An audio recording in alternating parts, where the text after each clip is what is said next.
Le laboratoire de psychologie et neurocognition est une unité mixte de recherche sous la tutelle du Centre national de recherche scientifique et sous la tutelle des deux universités, Grenoble-Alpes et Savoie-Mont-Blanc.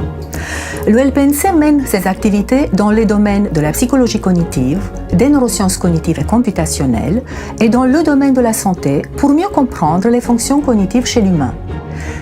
Une force du laboratoire est sa pluridisciplinarité. Tout d'abord, au niveau des approches théoriques et méthodologiques qui y sont utilisées. À ce titre, on combine des approches des disciplines des sciences humaines et sociales telles que la psychologie et la linguistique, des approches des sciences de l'ingénieur telles que les mathématiques, l'informatique, le traitement du signal, et des approches de sciences de la vie telles que les neurosciences et les sciences médicales. Le laboratoire comporte du personnel permanent, des chercheurs et des enseignants-chercheurs d'origine variée, des linguistes, des biologistes, des médecins praticiens hospitaliers, des ingénieurs et des informaticiens, une diversité des expertises et des compétences qui bénéficient aux doctorants et aux postdoctorants du laboratoire. Les chercheurs étudient comment l'humain analyse, traite et interprète les informations issues de son environnement. Et lorsque certaines de ces fonctions sont perturbées, soit à cause d'une atteinte neurologique ou d'un trouble de l'apprentissage, ces connaissances fondamentales permettent aux chercheurs de proposer des interfaces pour y remédier. Concrètement, les chercheurs utilisent la méthode expérimentale qui consiste à formuler des hypothèses, construire un schéma expérimental, mettre en place des expériences et tester des participants pour analyser les données et confirmer ou infirmer leurs hypothèses. Les activités de recherche qui sont menées au LPNC s'organisent en plusieurs axes thématiques qui ciblent les grandes fonctions cognitives telles que le langage, la mémoire, les fonctions visio-spatiales et les fonctions motrices. Ces travaux sont menés dans une perspective développementale, c'est-à-dire en allant du nouveau-né à la personne âgée, auprès des sujets sains et patients présentant un dysfonctionnement cérébral. La vie du laboratoire s'organise autour de l'activité expérimentale de recherche, des réunions de travail, des formations proposées aux membres du laboratoire et des présentations des travaux de recherche par les membres du laboratoire ou par des invités extérieurs. L'activité de recherche s'appuie sur différentes plateformes, un ensemble d'espaces expérimentaux pour étudier le comportement d'une personne dans un endroit calme et isolé. Ces espaces peuvent être équipés de matériel spécifique, par exemple, des caméras qui permettent d'enregistrer le mouvement d'un participant pour le reconstruire en 3 dimensions sur un ordinateur, ou un système de mesures physiologiques qui permet d'enregistrer l'activité musculaire, respiratoire, cardiaque ou électrodermale du participant, ou encore un oculomètre qui permet de suivre précisément les mouvements des yeux d'un participant, la direction de son regard ou ce qu'il préfère regarder.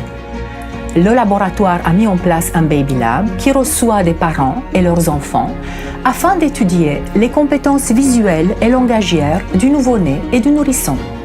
Et lorsque l'enfant grandit, les chercheurs vont directement les observer et les évaluer dans les écoles de l'Académie de Grenoble où ils étudient, par exemple, l'apprentissage de la lecture et des nombres. La recherche sur le cerveau s'effectue sur une plateforme de neuroimagerie située au CHU de Grenoble-Alpes.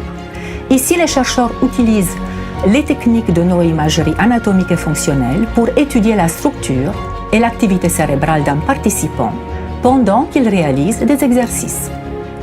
Des techniques de neurostimulation transcrânienne permettent de stimuler ou d'inhiber directement une région cérébrale pour comprendre son rôle ou de remédier à des déficits cognitifs. Ces recherches nourrissent les travaux de modélisation et d'intelligence artificielle du laboratoire. Nous valorisons nos recherches à travers des publications dans des résultats scientifiques et des présentations à des conférences nationales et internationales. Le laboratoire participe également chaque année à la Semaine du cerveau et à la Fête de la science. Nous valorisons également nos recherches en lien avec des partenaires industriels, pédagogiques et cliniques. Par exemple, nous développons des capteurs intelligents qui sont intégrés dans des caméras numériques et qui permettent d'améliorer le rendu couleur sur des photos numériques. Nous proposons des dispositifs d'entraînement dans les classes pour faciliter l'apprentissage de la lecture et de l'écriture. Nous proposons de nouvelles méthodes de rééducation orthophonique de la parole chez les patients qui ont des troubles du langage suite à une lésion cérébrale.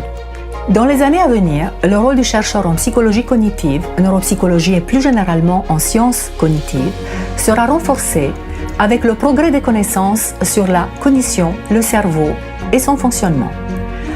Les signaux enregistrés dans nos expérimentations seront plus fins et détaillés, ce qui nécessite le développement des méthodes d'analyse de plus en plus sophistiquées. L'intelligence artificielle représente un champ de recherche en pleine expansion. Simuler de façon réaliste un cerveau sur ordinateur, développer des neuroprothèses, voici des défis à relever dans les années à venir. Nos recherches seront clairement menées à l'interface entre la cognition artificielle et naturelle, en lien avec les évolutions technologiques en électronique, informatique et biosciences.